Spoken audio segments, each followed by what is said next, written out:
Welcome back to Weekly Dose of Sanskrit. In my last video, I discussed about how children acquire a language so effortlessly. But what happens when we try to learn a new language after the age of 8? Well, this is where the concept of filtering language comes in. The language you already know work as a filtering language, and any new language you are learning is called filtered language. Whenever you learn a new language, you are not just learning it in isolation. You are constantly comparing it to your first language. For example, you are an Indian and you want to learn Sanskrit, and your first language is Hindi, Tamil, or Telugu. uh, this language will act as a filter.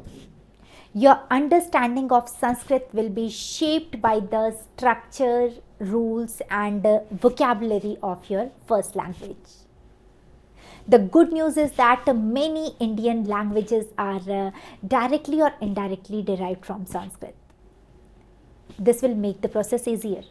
But even if your first language is structurally different from Sanskrit, like English, uh, you will find a lot of vocabulary which originates from Sanskrit.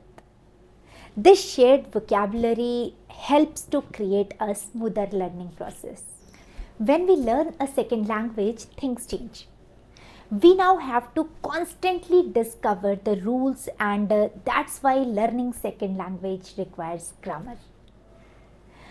In our first language, we don't need to think about grammar because the grammar is already ingrained here. But for second language, grammar becomes essential. So always remember when you are learning Sanskrit that it is your second language and it will be filtered through your first language. You will compare the two, find similarities, and make note of differences. If you are an English speaker, you will naturally compare it with English. And if you find similarities, great. But if there are differences, make note of them and try to understand those differences. To understand this better, we need to know that a language is learned at 4 levels: phonological, morphological, syntactic, and vocabulary. Too many technical terms? Don't worry, I'll break it down for you. The first level is called phonological level, and at this level we focus on the sounds of the language. In linguistic term, we call it phoneme. Phoneme represents the smallest unit of a sound in a language. For example, in Sanskrit, the sound ka consists of two phonemes, ka halant and a. So, if you want to learn a new language, first of all, you need to know all the phonemes of that particular language. In simple words, you need to know all the sounds of that language. By mastering these sounds, you will not only be able to pronounce Sanskrit words correctly, but also build a strong foundation for understanding how the language works. So, first of all, we will try to master all the sounds of the language. Once we understand the sounds, we move to the morphological level. This is about how sounds come together and form a meaningful unit. These meaningful units are called morphemes.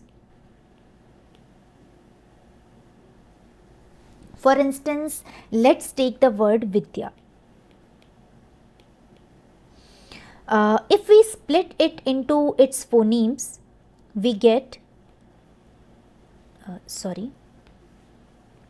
Vahalant plus E plus Dahalant plus Yahalant plus A.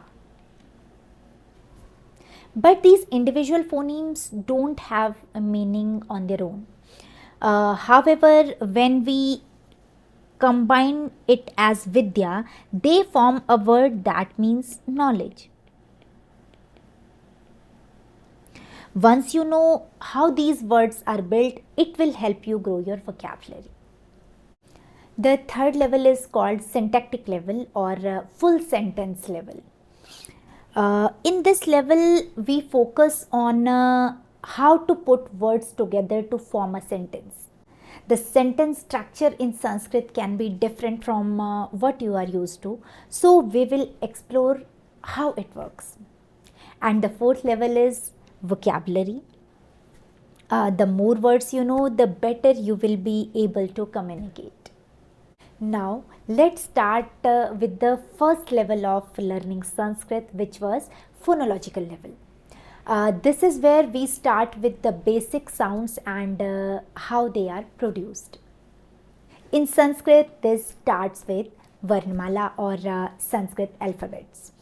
Once we master Sanskrit Varnamala, after that we will move on to Sandhi rules, which are rules for joining and splitting words.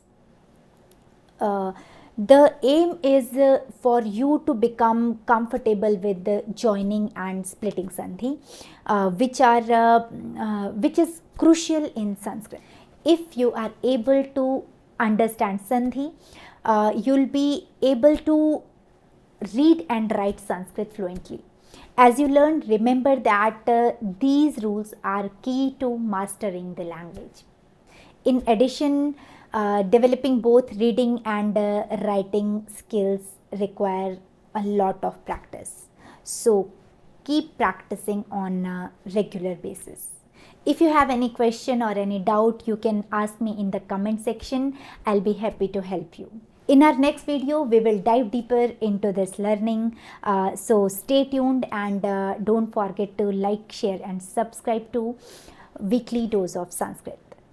धन्यवादः.